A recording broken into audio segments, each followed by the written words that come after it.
बांग्लादेश के ex prime minister को death sentence and home minister को पूरी कहानी। एक लीडर जिन्होंने बांग्लादेश को 15 साल तक रूल किया, आज उन्हें डेथ सेंटेंस सुना दिया गया है। जी हाँ, former prime minister Sheikh Hasina को कभी देश के सबसे पावरफुल शख्सियत थी, अब क्राइम्स अगेंस्ट ह्यूमैनिटी के केस में गिल्टी ठहरा दिया गया है।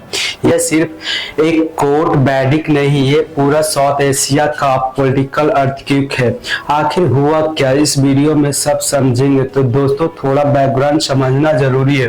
शेख हसीना 2009 से लेकर 2024 तक कंटिन्यूसली प्राइम मिनिस्टर रही। एक तरफ डेवलपमेंट प्रोजेक्ट, इकोनॉमिक बूम, दूसरी तरफ अपोजिशन का कहना था कि उन्होंने देश को एक सत्तावादी स्टेट बना दिया है।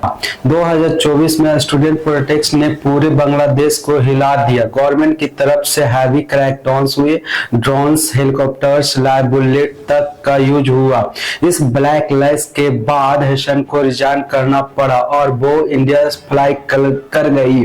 2025 में एक स्पेशल ट्रिब्यूनल ने उन्होंने उनके खिलाफ ट्रायल शुरू किया और नवंबर 2025 में उन्हें डेथ सेंटेंस इन अब्सेंट में दे दिया गया। शेख हसीना का पॉलिटिकल करियर काफी लंबी थी। उनके फादर शेख मुजीबुर रहमान बांग्लादेश के फाउंडिंग फादर थे। अवामी लीग उनके वैसे ही डोमिनेट करता रहा। वो उनके रूल में इकोनॉमिक इंप्रूव हुई, लेकिन पॉलिटिकल फ्रीडम कोलैप्स होती गई। अपोजिशन लीडर जेल में, मीडिया पर प्रेशर और सिक्योरिटी फोर्स का वाइड यूज, ये सब क्रिटिसिज्म उनके खिलाफ बार बार आए। 2024 में प्रोटेस्ट एक स्टूडेंट मूवमेंट बन गया। सरकार ने इस प्रोटेस्ट को रोकने के लिए मिलिट्री लेवल फोर्स यूज की, जिससे बहुत सारे डेथ हुए। इससे क्रैकडाउन में हसन की गवर्नमेंट गिर गई और वहां इंडिया एस्केप कर गई। अब बात करते हैं उनके ट्रायल की। केस चलाया गया इंटरनेशनल क्राइम ट्रिब्यूनल में। ये ट्रिब्यूनल खुद हसन ने बनाई थी 2009 में। उनके खिलाफ चार्जेस थी प्रोटेस्ट पर लीथल फोर्स यूज करने का ऑर्डर, ड्रोन्स, हेलीकॉप्टर और स्नाइपर डिप्लॉय करने का एलिगेशन, स्टूडेंट के अगेंस्ट मास किलिंग को स्टॉप न करने का, गवर्नमेंट मशीनरी को मिसयूज करने का, प्रोटेस्ट क्रैश करने का डायरेक्ट इंस्ट्रक्शन। वर्डिक्ट काफी स्ट्रॉन्ग था। कोर्ट ने कहा कि हसन दंगा और क्रैकडाउन के मास्टरमाइंड थी और नवंबर 17, 2000 को कोर्ट ने हसन को डेथ सेंटेंस सुना दिया। वो भी उनके बिना कोर्ट में प्रेजेंट हुए। इस वर्डिक्ट के बाद बांग्लादेश और इंटरनेशनल लेवल पर काफी रिएक्शन आई।